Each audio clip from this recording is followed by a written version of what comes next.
नमस्कार दोस्तों, डिजिटल ज्ञान यूट्यूब चैनल में आपका स्वागत है। दुनिया में हर किसी के लिए माता पिता बनना एक सौभाग्य होता है।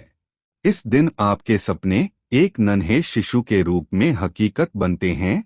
हर किसी को अपने घर में बच्चों की किलकारियां बहुत ही सुखद आनंद देती हैं। वैसे तो रोना किसी का भी अच्छा नहीं लगता, लेकिन जब घर में नन्हा मेहमान आता है और जैसे ही उसके रोने की आवाज आती है, घर के बाकी सदस्य खुशी से उसके लिए स्वागत गीत गाने लगते हैं। शायद यही एक मौका है जब रोने पर जश्न मनाया जाता है। बच्चा जब पैदा होता है तो उसके रोने को लेकर आपने तरह तरह की बातें सुनी होंगी। कई बार बच्चा जब जन्म के तुरंत बाद नहीं रोता है तो डॉक्टर या नर्स उसे प्रयास करके रुलाते हैं। अब सवाल उठता है कि आखिर जन्म के बाद बच्चे के लिए रोना क्यों जरूरी है। वैसे तो इसके पीछे एक पुरानी मान्यता है जिसका वर्णन हमें विष्णु पुराण में मिलता है, परंतु इसके साथ ही चिकित्सा जगत में भी चिकित्सीय दृष्टि से इसके पीछे के कुछ कारणों को बताया गया है। पहली बार बच्चे का रोना न सिर्फ सेहतमंद तरीके से प्रजनन का संकेत है, बल्कि बच्चे के रोने से उसके फेफड़े भी सांस लेने के लिए पूरी तरह तैयार हो जाते हैं। अगर जन्म के बाद बच्चा रो देता है तो समझो आपका बच्चा स्वस्थ है, और अगर वह नहीं रोता तो यह एक चिंता का विषय हो सकता है।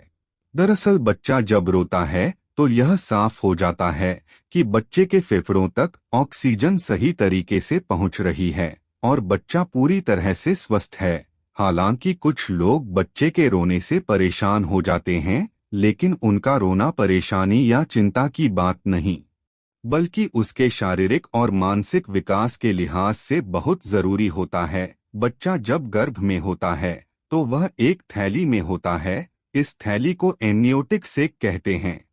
इस थैली में एमनियोटिक द्रव भरा रहता है। इस कारण शिशु के फेफड़ों में ऑक्सीजन नहीं होती है। गर्भ में होने के दौरान शिशु को सारा पोषण मां से गर्भनाल के माध्यम से ही मिलता है। जब बच्चे का जन्म होता है तब भी वह इस गर्भनाल से जुड़ा रहता है, जिसे गर्भ से बाहर आने के बाद काट दिया जाता है। इसके बाद बच्चे को उल्टा लटकाकर उसकी पीठ पर थपकी देकर उसके फेफड़ों से एमनियोटिक द्रव को निकाला जाता है ताकि बच्चे के फेफड़ों में हवा जा सके।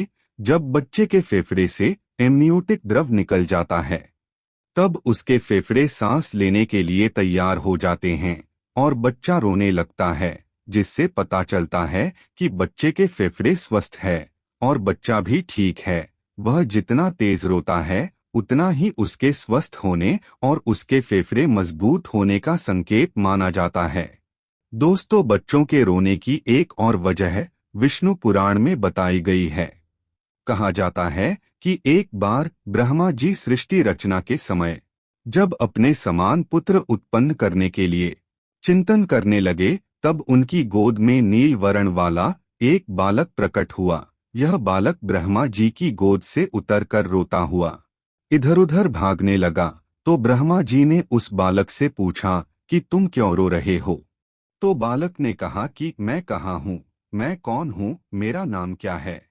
इस पर ब्रह्मा जी ने उसे बताया कि जन्म लेते ही तुमने रोना शुरू कर दिया, इसलिए अब से तुम्हारा नाम रुद्र है। ब्रह्मा जी द्वारा नाम बताने के बाद वह बालक 7 बार फिर से रोया, इसलिए ब्रह्मा जी उसे अन्य 7 नाम और दिए। इस तरह रुद्र के 8 नाम हो गए।